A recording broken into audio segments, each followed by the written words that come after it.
The following is a presentation of Muddy River News. Your financial needs aren't independent of each other, so your financial advisors shouldn't be either. At Mercantile Bank, our experienced United Wealth professionals are united to serve you and your complete financial planning and wealth management needs. Are you just starting your investment journey or need to roll over a retirement plan? Do you need to plan for a loved one with special needs or for your own life after work? Maybe your business needs a succession plan or you want to enhance your employee benefit programs. Whatever steps you need to take, our United Wealth experts are ready to take them with you. Together, we are united. Welcome to this week's Business Spotlight, brought to you by Mercantile Bank. I'm David Adam. I'm the editor here at Muddy River News.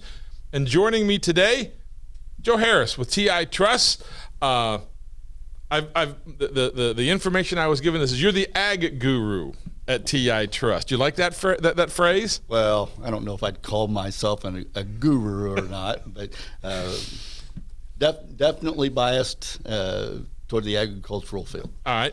And one of the things that we're going to talk about today is we're going to talk about drought conditions throughout Northeast Missouri and West Central Illinois. And you go, why are you bringing in a guy from TI Trust to talk about drought conditions? So why would you be someone to talk to about the agricultural situation out there and the lack of rain we've had? Well, we at TI Trust do provide professional farm management services and manage farms Northeast Missouri as far as Highway 63. Okay. And as far south as Jefferson City. Go a little bit farther than that with some clients down in the Boot Hill and as well as Western Illinois. So as of yesterday, it was raining. As of this morning, it's been raining. We've got a little bit of rain here in the last few days. Are we still in a drought? My personal opinion, yes. What would define a drought for you? Soil moisture conditions. One of the nice things that we've had happen with this front that's come through is temperatures have gotten more moderate. That's probably going to be as much of a benefit in addition to the moisture. There are some areas that didn't get very much yesterday, and those soil conditions are still going to remain fairly dry. Hopefully this weekend will be more broad and general, and those areas that weren't as fortunate to get the rain yesterday will get that this weekend. Now, so we have the general term drought, but I'm sure there's varying levels of a drought.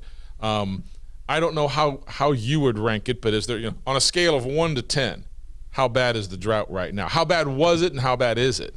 Well, I don't know that what we've seen in our general area yesterday is going to change that dramatically. Significant would be where I would put it prior to yesterday. Just slightly better than that today. There were some areas in central Missouri and farther south that got a significant amount of rain yesterday. We in our area anywhere from a few tenths to an inch and a half was what I've heard so far. Very, very appreciated and needed, especially given the current stage of the crops. How long has it been? I guess, when did this area start to have drought-like conditions? How long has it been going on? Well, it's been a significant time, but more recently, over the last 3 weeks, we were fortunate. Most of us were fortunate to get nice rain latter part of June, first part of July, but haven't had anything significant since then. We've got spots in our area that have gotten very little since the crop was planted. So you take those areas that haven't had, let's say, an inch since the middle of April, those areas are really hurting. So in general then, and like you said, the different areas are getting different levels of rainfall. Sure. So how is that affecting overall corn harvest? How is that going to affect overall soybean harvest in this area? And I have to assume different crops are affected differently by different amounts of rainfall. Are there some that are still doing okay, and are there some, I thought I'd read a report the other day about corn is going to have a real rough harvest this year. I think it will. I think we typically will use the term variable. I think is variable the politically correct way of saying it's not going to be very good? Well, I think variable just is a way of saying yields are going to be all over the board. Okay. We've got some areas that I think will very possibly raise a good average yield compared to their history, maybe even some a little over their historical average. We've got some other areas that probably are having similar symptoms as the 2012 drought year. Oh, no kidding. There's areas in northeast Missouri that are not good. There's areas in western Illinois that are not good, and those it's really spotty. But we're seeing, for the most part, we got through pollination in good shape on the corn. But the last 2 or 3 weeks, as I mentioned, has been really, last week especially, was really hard on corn. Yeah. We've had some kernel abortion, basically meaning that kernel was there to develop, but the dry weather, the heat, the wind has essentially shriveled that kernel up, and it has no potential of producing. We've been trying to set this meeting up for a couple, 3 weeks now. Your schedule, my schedule. So the last time I think that we actually sort of talked about what we were going to talk about today, you had sent me the following. It says December corn futures, and this was probably 2 weeks ago, were down 20% from a peak of $6.24 in June, and it had already dropped down to $4.99. How is it now? It's actually a little lower than that today. I'm a little concerned that we're going to be in a pocket that might see, as an overall average, might see below average yields and having to deal with 450, 475 corn.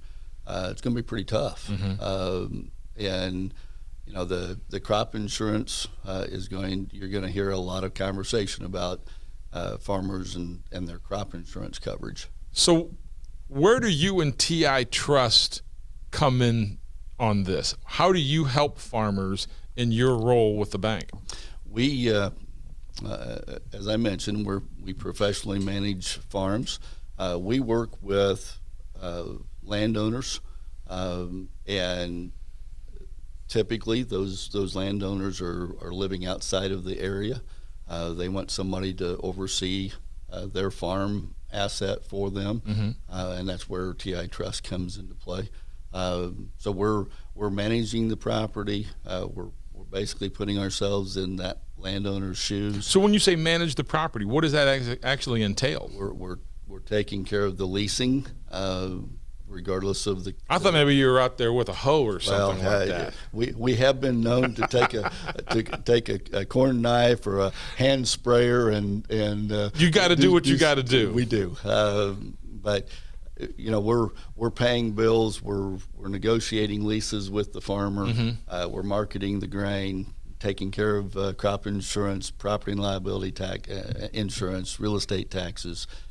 Basically, letting that owner hand over that responsibility to us, looking out for their best interests.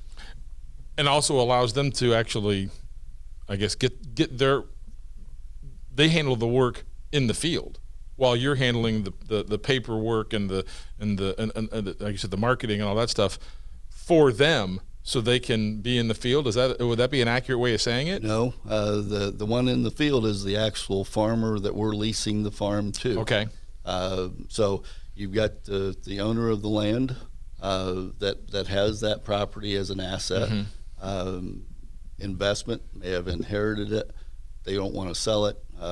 This is an easy way for them to maintain that ownership, have that professional like ourselves to represent them, and then have that farmer tenant be operating the land. And one thing that I didn't ask you about, we talked about corn, we talked about soy. Well, actually, we didn't. We talked about corn prospects. What about soybean? This rain will really, in my opinion, will really help the soybeans. Mm-hmm. There's some indication that we've lost some pods because of the heat and dry weather. Mm-hmm. This rain will help stabilize that and allow us to go ahead and produce the potential that crop currently has. Mm-hmm. Have we been hurt? I think we've taken the top end off of the beans as well. Okay, and also, but hay. You've got to. This is another thing that you've got to have the hay to be able to distribute to the throughout the production process.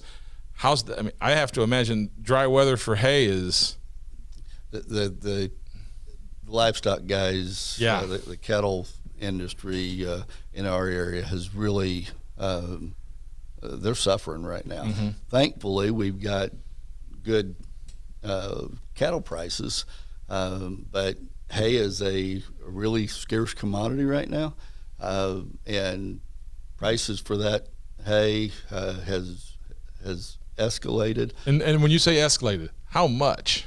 I've heard as much as $150 to $200 a bale. And it would typically be somewhere in the $40 to $50 a bale. So 3 times, 4 times, just because of true economic supply and demand. Mm-hmm. We've had a neighbor that has actually had to reduce his cow herd just because doesn't have the hay to support them. A lot of guys are already feeding hay. The USDA did release just recently grazing and haying of this Conservation Reserve Program acres, so that should help a little bit with the supply issue. This rain, if we can get a little more, we might have some regrowth of that CRP grass that tonnage, when they do cut it for hay, will be higher than it otherwise would have. The fact is that farmers, maybe I'm wrong on this, but they're used to this volatility. Maybe not quite this volatile, but they know there are going to be some years that, man, it's Sure. easy, and then there are some years like this year, it's going to be difficult. What's the short-term and long-term impact on what this drought right now is having on our local farmers? Well, there's no question that we, along with the growers, farmers out there, we want to do everything we can to raise as good a crop as what we can raise, and market that crop as well as what we possibly can to generate the revenue. Mm-hmm. This year's a blip, and marketing still is a key factor to that. Those, as I mentioned earlier, the crop insurance coverage that you have to at least minimize or reduce that risk. It will affect some more than others, but from a financial standpoint, it's going to be a little shorter than normal. Joe Harris, appreciate your time. Thank you very much for stopping in to join us. Appreciate the invite. And thank you for joining us on the Muddy River News Business Spotlight, brought to you by Mercantile Bank.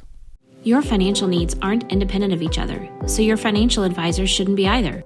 At Mercantile Bank, our experienced United Wealth professionals are united to serve you and your complete financial planning and wealth management needs. Are you just starting your investment journey or need to roll over a retirement plan? Do you need to plan for a loved one with special needs or for your own life after work? Maybe your business needs a succession plan or you want to enhance your employee benefit programs. Whatever steps you need to take, our United Wealth experts are ready to take them with you. Together, we are united. Muddy River News. Our home, our news.